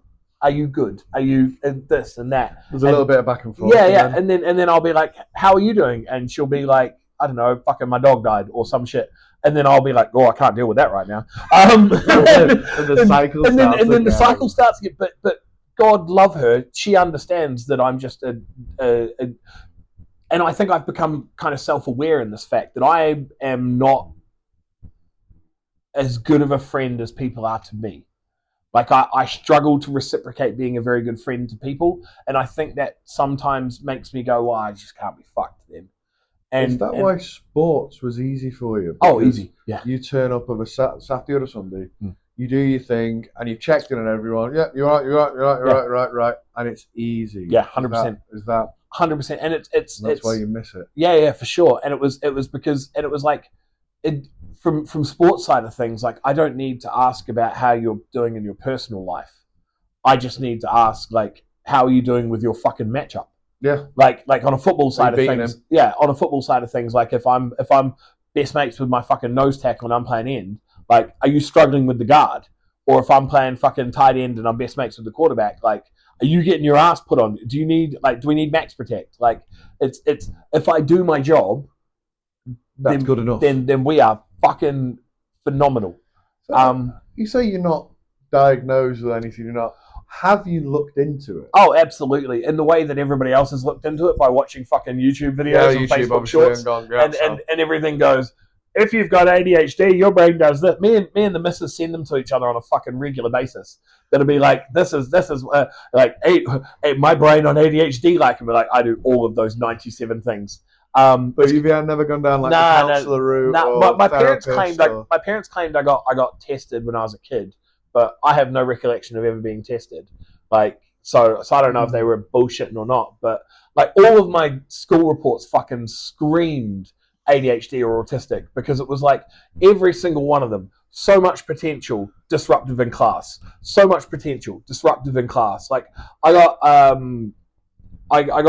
every class I got put in at school, it was always like the fucking accelerated class or the extension class or whatever, and then I would get moved because I was a disruption. Because I was more interested in chatting to people about, I don't know, the fucking latest hack on Tony Hawk's, or like the Super Rugby competition, or the Bledisloe Cup, the All Blacks versus Wallabies, or the fact our teachers wearing a fucking toupee. Like, anything apart from doing the classwork. Yeah, like, the only time I ever had really good grades was catering. I fucking smashed catering because we got to eat what we made. I was like, yeah, fucking amazing. Yeah. Drama, because obviously high, you get to act up, yeah. High. And then like PE and outdoor education, because I had good genetics and I enjoyed being outdoors. Yeah. But like maths, I got I think I failed sixth form maths. I still got into uni, but like I had to reset. I was fucking 17 in a sixth form maths class. So we go to seventh form in New Zealand. So I was 17 in a class of 16-year-olds because I failed sixth form maths. Oh. English I stopped taking after sixth form because I knew I would fail it if I took it in seventh form, because I wouldn't go to class. I took Japanese in like Japanese. Yeah. So for languages for us, we like our special. Obviously, over here you guys do like French, German. Yeah. Maybe Spanish. Yeah. So we get French, but predominantly it's the Asian languages of what we learn in school. So you can do Japanese or Mandarin or. Oh, that's cool. Because they're the closest big countries to us. So I took Japanese for 6 months in fourth form, because I'd heard if you stick with it, you get to go to Tokyo on an exchange program in seventh form.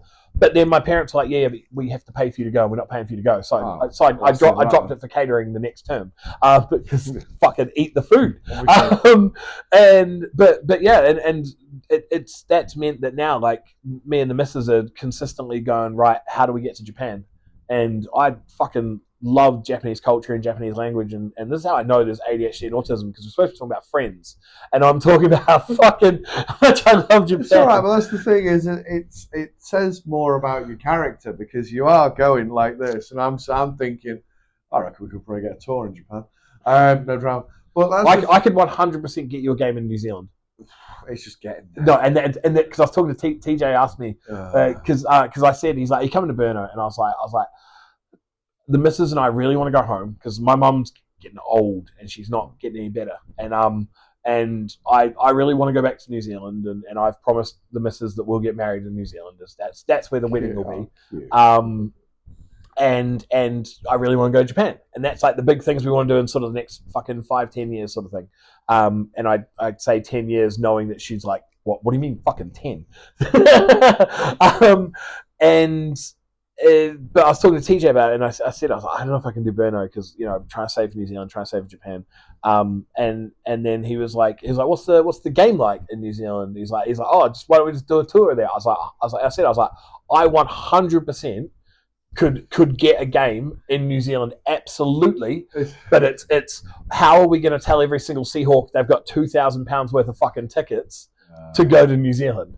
There would be some that if you announced a game in New Zealand, it would be like, let's fucking go. They would just be there. But the thing is, that CBT earlier, yeah, I'll get you a game in Australia. I get you a game in Aussie. I'm like, yeah, of course, yeah, I'm sure. Again, £2,000 for a plane. Yeah.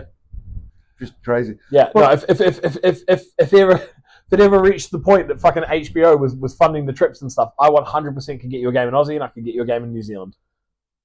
We'll see. The thing is all I need is genuinely someone to say you'll never do it, and I'm like, of course I will. Don't be stupid. So I'm like, I'm trying to. It's like, oh god.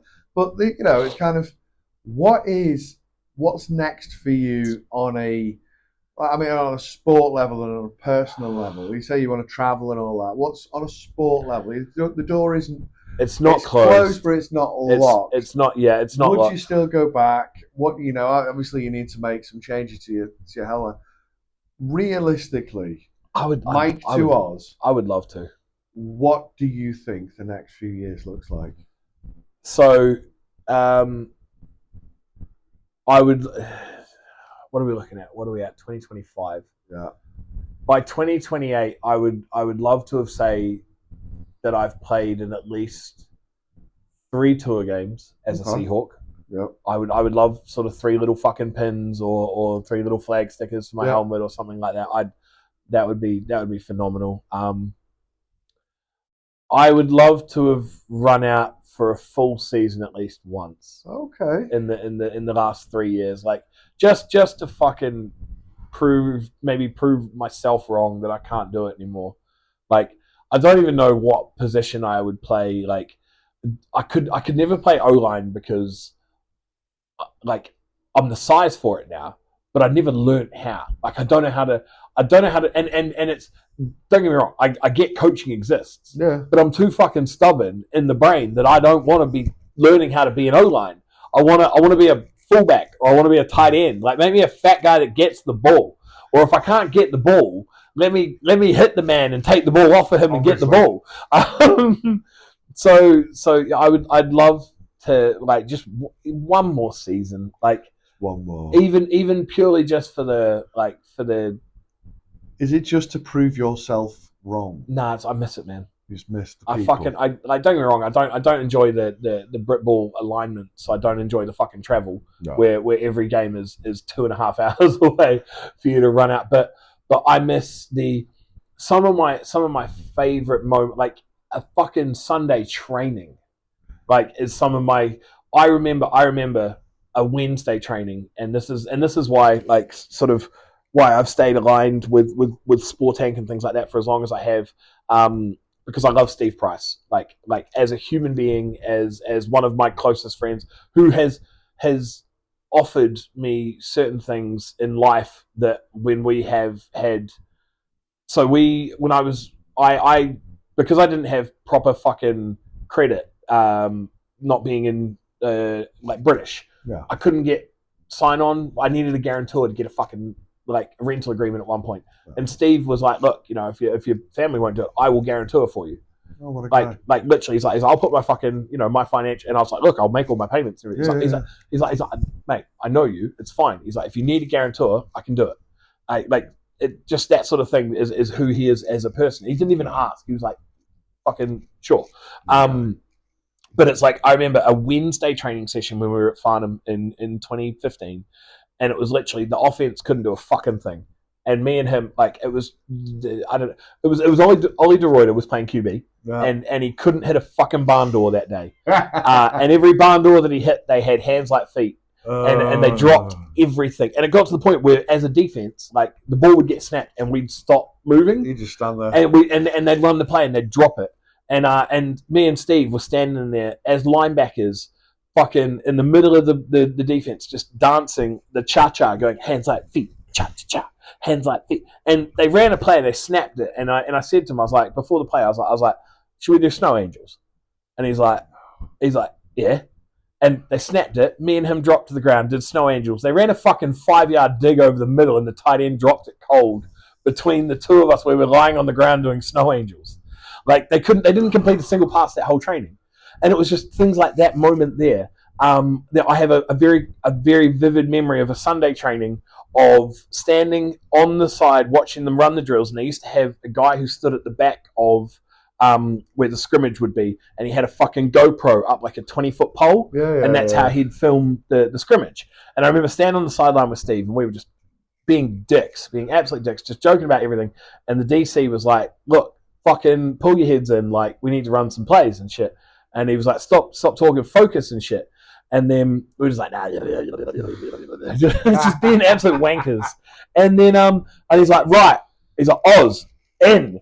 And I fucking ran in, couldn't find my helmet, just grabbed one off the ground, slapped it on backwards, lined up in the fucking scrimmage, and then just blitzed the A-gap, not knowing what my job was, and I got the sack.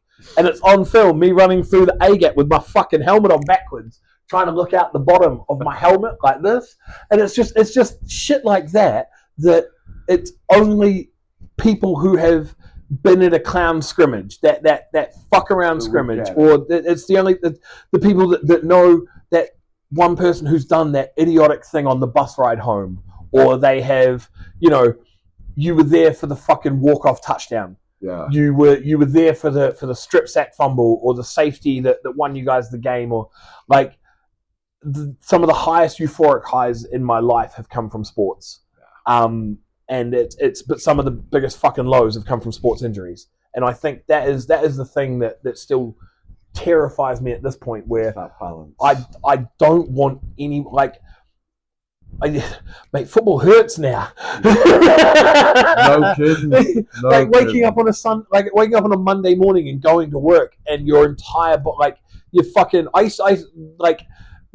after Portsmouth, like playing for Portsmouth at 30 years old, I would deep heat my joints to go to work on a Monday, because I'm putting on deep heat to go to work because I'm stiff, because I'm not taking care of my body, because I'm carrying extra weight, and I'm not eating well, and I'm not sleeping well, and so I'm not getting any fucking. Would you coach? Would you turn to coaching? Nah, because I hate people not doing the right thing the first time, but I also hate not knowing thing. Like, I did my level 1. Yep. I coached women's football for a very, very brief amount of time. I was a D-line positional coach for what was the Portsmouth Dreadnoughts women's team that's now the Solent women's team. Oh, yeah. Back in like 2017, I was literally just a D-line positional assistant because I had my level 1. And I just helped out with the D-line for the women's team. And that was great, because these were all girls that didn't know it and didn't pretend like they knew it, if that makes sense. Yeah. Whereas like coaching men, like, I don't know everything, and I don't think, like, I did my level 1 and I didn't feel like it taught me how to be a coach. No, it's more safety. Yeah. And I've never done my level 2, and I have no idea what the level 2 is like. Whether it teaches you how to be does it teach you how to do drills? Does it teach you how to fucking, like, how to perfectly execute a rip move or a swim move, or a lot of the shit that I did when I was playing contact ball overseas was on instinct. And it was because I was an athletic rugby player. Like, it was the classic sort of thing. Can you put a rugby player into a football team and have them do well? You can, at a very low level. At an amateur level of the sport, yes. Yeah. Yes, you fucking can. But, like, I didn't know the nuances and things like that, and that came later as I played more and more, and then especially coming across into Britball and interacting with some phenomenal coaches in Britball and learning things and shit. But then at different levels, like, the coaching that I got at Farnham was completely, like, I was, my head coach was Steve Rains, like the Steve Rains was my head coach at Farnham. And he was predominantly offensive minded, but he was still a phenomenal fucking coach. Yeah. Like, the coaching I got at Portsmouth was completely different. Like, it was a lot younger guys that were sort of coming through. Like, Steve must have had fucking 30 years experience when he was coaching us. Like it was, and we had a DC from the States who'd coached college ball, he'd coached FAU. Good friend of Scotty Sperrings. Right. Yeah. Guy, well, he was at the time. Like I met Scott outside of Seahawks. I don't know if he remembers me, but I met him outside of Seahawks because our DC, a guy called Norm Navarro. What a name! Yeah, cool name. Puerto Rican guy from last time I heard he was in Florida coaching in Florida. I remember him saying he had something link up with like with FAU or something and like colleging or I don't know. I could be pulling that out of my ass and completely wrong on that. But I met Scott like in like 2015, 2016. I don't know if he remembers me because we went to Thanksgiving at Norm's house. Really? Because obviously Norm being an American celebrated Thanksgiving. And so he was living in Rochester, so the one in like Essex way. Right. Yeah, I was about to say Rotherham, not Rotherham. No, the one like Maidstone sort of Essex way. I think it's Rochester. He was living out there, and he had Thanksgiving at his house, and there was about 4 of us from the Knights team that went. Like 3 of us all lived together and shit. And Scott was there because I don't know what the relationship was, but they were. I don't know whether he'd coached Scott previously or if they were just really good friends or whatever, but that was I met Scott then, and then I hadn't seen him again until Seahawks. So I don't know if he remembers me or not. Maybe he might do. I'm kind of memorable. Kind of loud, but it's like. But do you miss making those new? Yeah, absolutely. Those new friends, those new bits and pieces. Yeah. Well, I wouldn't drive 10 hours if I didn't. That's fair. And like, don't get me wrong, I love football. But I could have, when you were pulling everybody together and saying coaches, I could have gone and stood over that side and said, I want to fucking do the drills. I want to coach. I want to do this. I don't want to coach because I don't think I'd be a very good coach because I'm not a very patient person. And I also don't know if my technical knowledge is up to scratch of my peers. So I don't want to be teaching someone something wrong. Like a lot of the time when I've played football, I've played it based on instinct. I have not had a very high technical ability, so it's been predominantly more where I've been either more athletically inclined than the person opposite me, or I've just sort of fucking done some freaky shit and it's worked. Lids backwards and looking. Yeah, it's like you're like, fuck. If I stick an arm out here, I might be able to snag that pass. I fucking snagged the pass. And then, on the defensive side of things, it play zone and hit the man who comes into your zone. I can fucking do that. Like I've got huddle highlights. My huddle highlights are predominantly me literally picking people up and dumping them on their shoulders, just like suplex tackles, strong, or on offensive side of the ball, like running into people and just being bigger and again, just not technically sound, just genetics and physicalness. So, I mean, well, kind of, so fingers and toes crossed, the fear is outweighed. And it's horrible to say, but I hope that the loneliness, like, kind of gets a grip and you do play that last game. And you do play out that last season. You'll come out, I've no doubt, you'll come out with the Seahawks, even if it's just a fan. Yeah, because of all your mates you've got there. But I do hope it works. And the thing is, I don't want the first trip to be as a fan. If I go out, I want to pull the lid on. I want to pull the jersey on. I don't want to be a Seahawks supporter. I want to be a Seahawk. Yeah. That's what it is. Like I want that feeling again where I want to feel the butterflies, bro. I haven't felt the nerves in years. Yeah. Like even as a grown man, like I could be in the middle of a season, I would still get the butterflies before every game. Because, yeah, absolutely, because I fucking loved it. I would get the adrenaline pump, and it's, I'd sit in the locker room, and I was, I had a very sort of set regime where I had headphones, fucking zone in, lock in, go out, have a walk on the field, walk the field, see what I'm working with, just get into my area, and just, I fucking loved it, man. And then it's the, walking out with your mates beforehand and shit and being like, let's do it. And then after the game, win or lose, it's like hit the pub or the club rooms afterwards, or sitting in the fucking changing room with a beer and just being like, Did you see that thing I we'll did? get him next time, or mate, I can't believe you snagged that one, or I can't believe you hurdled that guy, or not so much in Div 2 Brit Ball, but Yeah. but like, or I can't believe that ref didn't call that, Yeah. like it's oh man, it's Well, fingers and toes crossed. We can make it work, but you know, if we can find some flights that you come out on the Friday, you come back on the Sunday, or whatever, we can make it work. And I really, I'm terrified. wanna- I'm terrified you're going to send the missus home a fucking cripple. That's the thing. That's the thing that terrifies me. Is I'll fucking, you know, I don't know, play defensive end, and I'll get down in my stance, and the first time I'll fire, snap. instead of the legs going that way, the knee goes that way. And that's the fear. Yeah, that is fear. That is the fear, and this is the constant battle that so many people out there will be going, I want to go back because I miss everyone, and this is a horrible thing for a fella to say. I'm frightened. Oh, 100%. I'm frightened because I know how little I have taken care of my body in adulthood. No. Like, and I know that I am not fucking stretching and things like I'm lucky enough that I've still got pretty fucking hefty calf muscles and decent leg muscles because I'm carrying around beef, and I've got to fucking walk uphill and things like I've still got like cyclist calves. I got calfzilla, but my quads are not great, and it means that my kneecaps move how they fucking want, like they're Disney on ice. And it's just the fear is like I'm not scared that I'll fucking, you know, do something and I'll never walk again or something like that.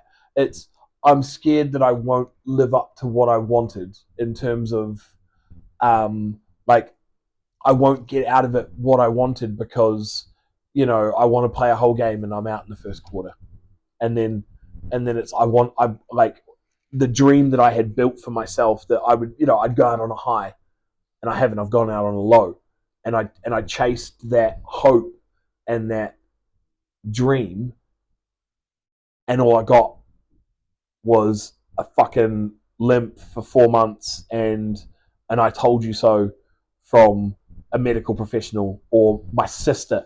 Like 100% the fucking I told you so from my sister. Would that though? I mean, that's potential. Would that, you know, that not going and never knowing haunt you more? Yeah, 100%. Absolutely. I mean, I'm still haunted by things I didn't do in sport from when I was in my 20s. Like some of the guys that I played rugby with at age grade, representative grade, have gone on to like one of them played for Wales, played for like in the World Cup, like, you know, and I would say when we were both 16, I was better than he was, but he stuck with it and he was like, I'm good enough that if I put in the hard work, this will become my thing. Yeah. And he couldn't make the All Blacks, and he knew that he had family in a different part of the world. He could qualify, and he's played games for Wales. I don't know if I want to say he's played for the Lions, but I don't know if that's true. Who is it? A guy called Johnny McNichol played fullback and wing for Wales. And we played age grade rugby together. And when we were 16, 17, I would say I was as good, arguably better. He played fullback, I played 8. And we were devastating from the back of the scrum. Some of the moves that we had, an 8-15 link up. I mean, I played rugby against multiple former All Blacks at different points in my life as a 17, 18, 19, 20-year-old. So a couple of guys called the Waldron brothers who played for both All Blacks and then professionally in the Super Rugby competition, so kind of like the New Zealand version of Heineken Cup. Guy called Isaac Luke who played lock. So what's going to help you push through that fear? What will break that cycle? Or do you not know? It could be a genuine question if you don't know. I suppose it's the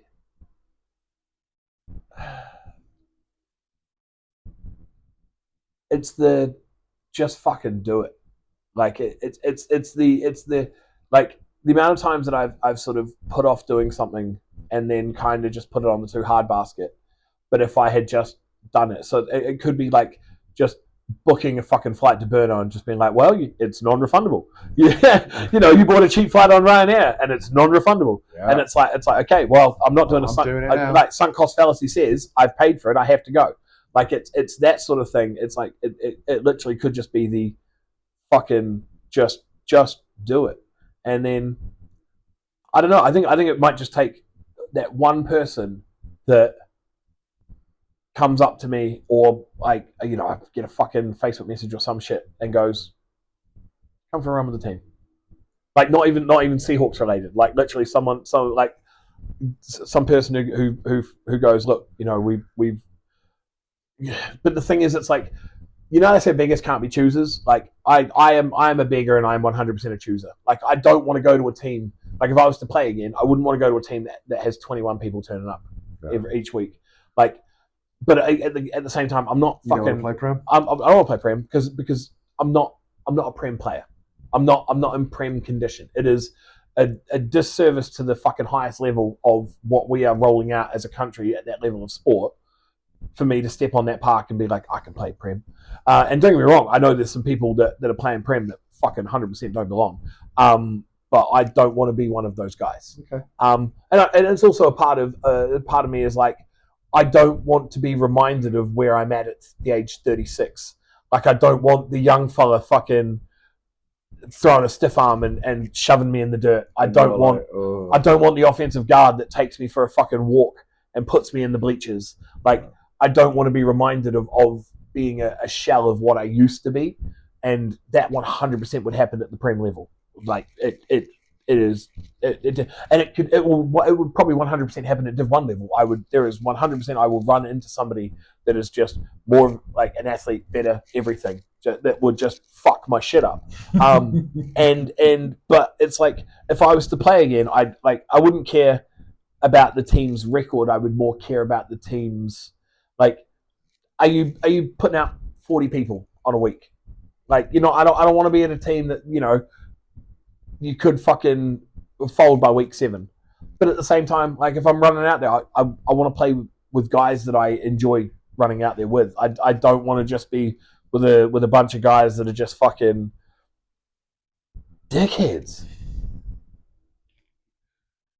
Because I'm an intolerant person at my age now. I'm like, I remember putting a fucking Facebook status up at like, it was probably about 4 years ago or something. I literally wrote something on Facebook and it was like, when I was younger, I couldn't wait to become a grumpy old man.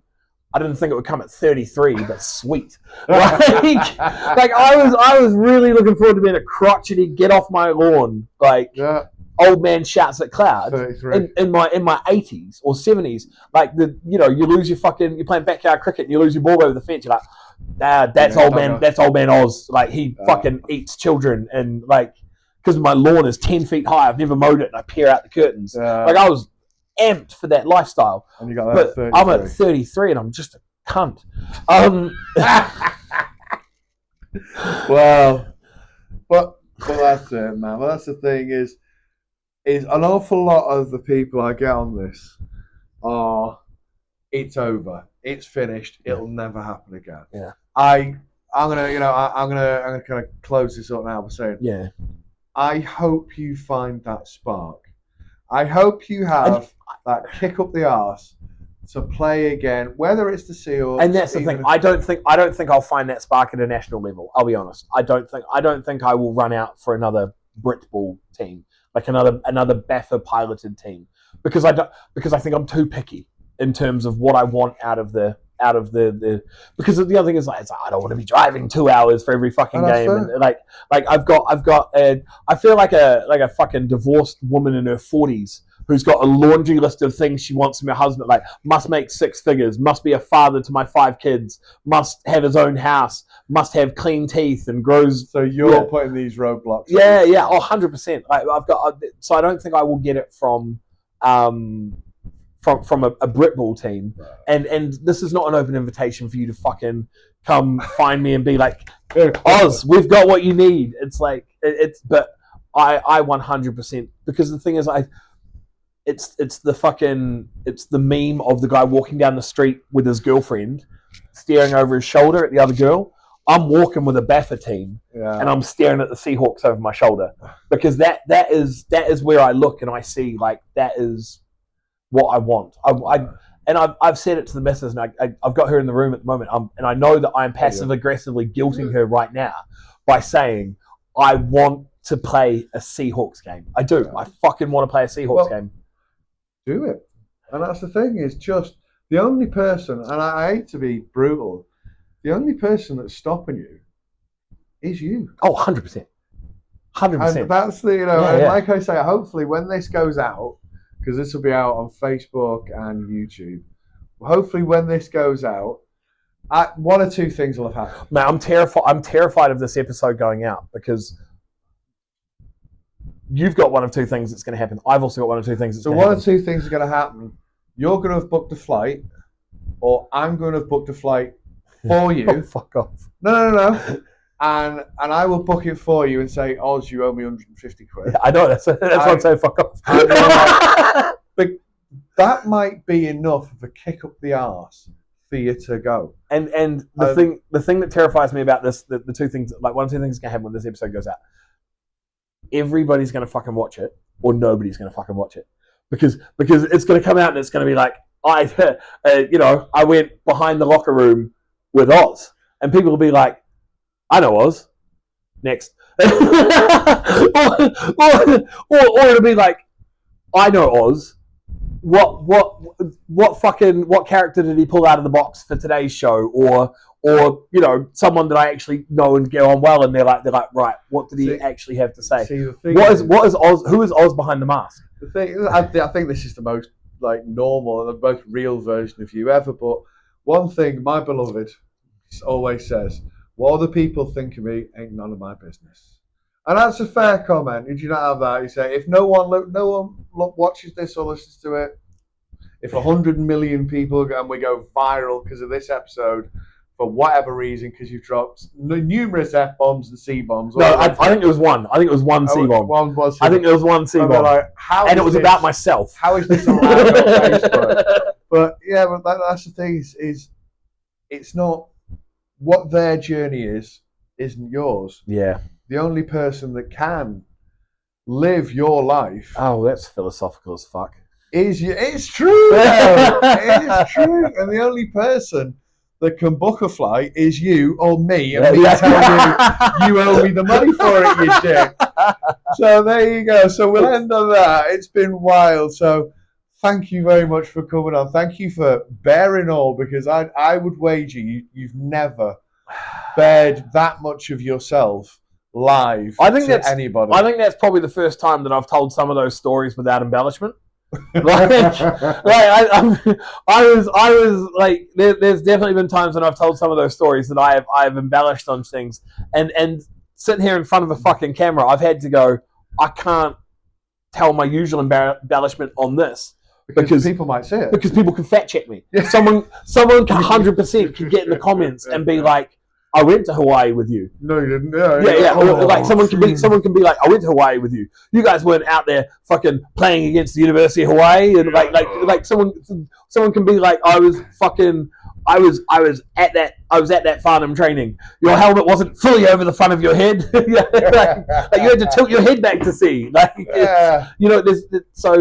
but it's been scary. It's been, and I appreciate it's scary for a lot of people. And it's been long, and that's what I'm.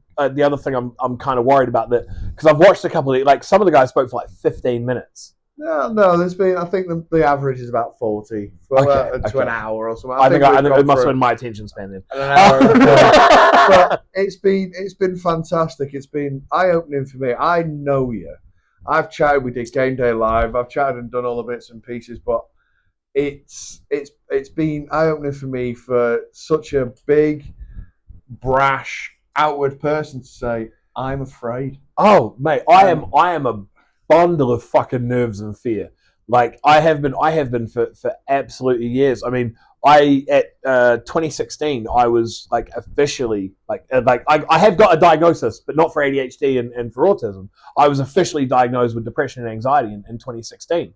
because I had some terrible attempted mishaps with traffic.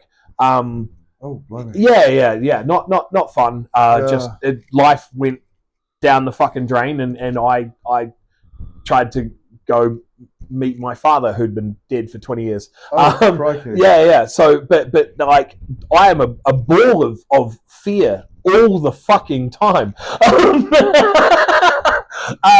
And one of the biggest, and I know you want to wrap this up, but one of the biggest fears is, and I think it's why I'm such a brash outward personality, is because I'm scared that if I'm not, like, I don't care if I'm forgotten. Like, fuck it, don't care. I literally had the conversation with the missus before that saying about, like, if I ever do something that might be embarrassing, I'm like, well, I'm never going to see that person again. I don't give a fuck. So that's why I'm never afraid to do something in public that might embarrass me, because I'm like, I'm going to see that person again. Fuck him. But it's why I'm such a, like, brash outward personality. It's not because, like, I'm scared of being forgotten or anything like that, but it's because some part of me is like, what if they don't like me when I'm normal? What does normal us look like? I have no fucking idea.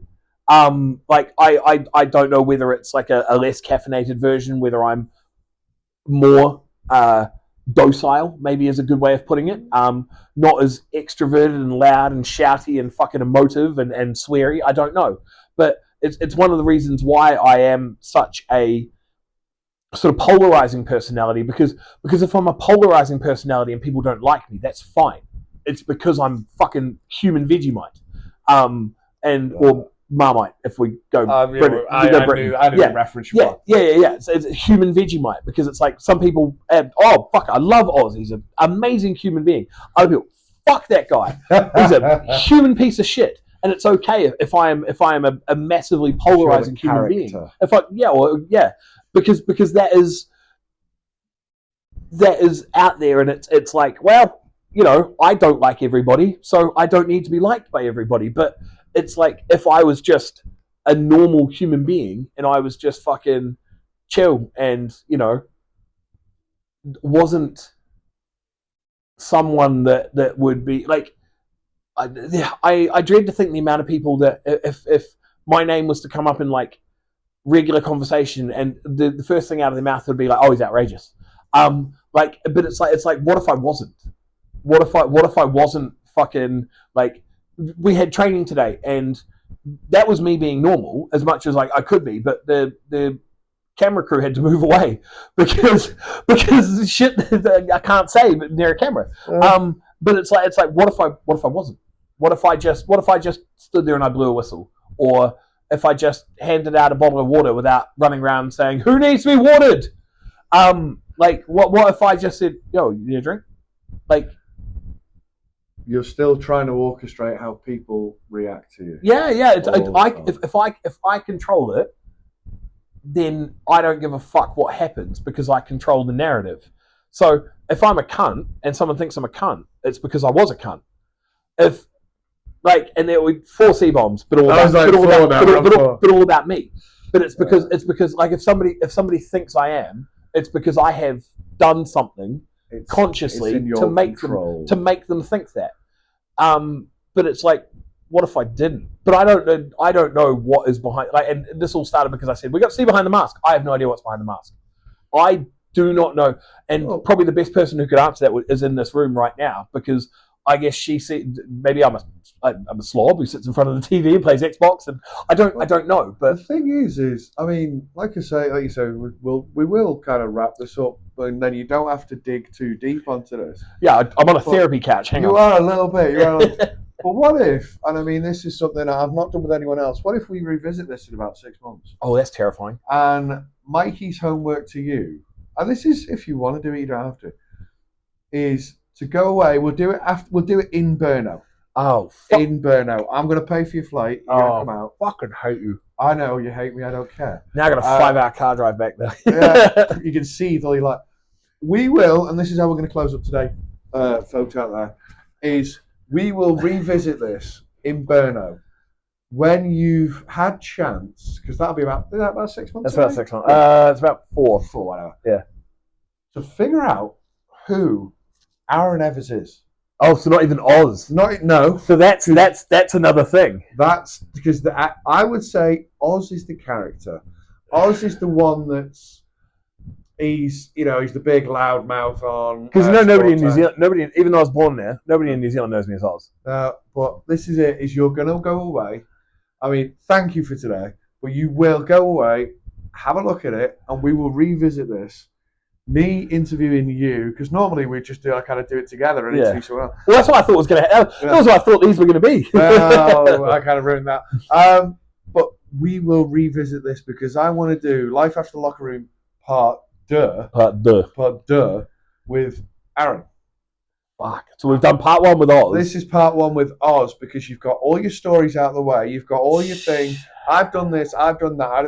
We can do it as a short, but I want to find out who you are. There's been glimpses where we've seen behind the mask today, and it's been, for me, I'm like, oh, because you're not this complete fearless monster. I don't care, and I don't care about anything, and I've crashed through life, and I want to show this, and this will be literally Part 1, the Oz story, and then Part 2 is going to be the Mr. Evers story. And I'm going to do that to you, and we're going to sort those flights out. So I can't just be like the human Kool-Aid man where I slam through the wall and go, oh yeah! No, you can't. But this is it. This is the thing is because... Does that mean no jokes? Because I feel like everything's just a joke. You can take jokes, you can do that, but you've got to be a bit more yourself because there will be millions of boys and girls out there. Are you The Rock? Millions! There'll be millions of lads out there doing exactly the same thing. And it's kind of going to be interesting for them to go, oh shit, that's me. Oh, that's me. And that's the thing. And so I thank you very much for sharing that and giving the story and giving the glimpse behind the mask. But we're going to do Unmasked Part 2 in Brno because I'm that kind of guy. Yeah. Because I love it. Guy is definitely that word.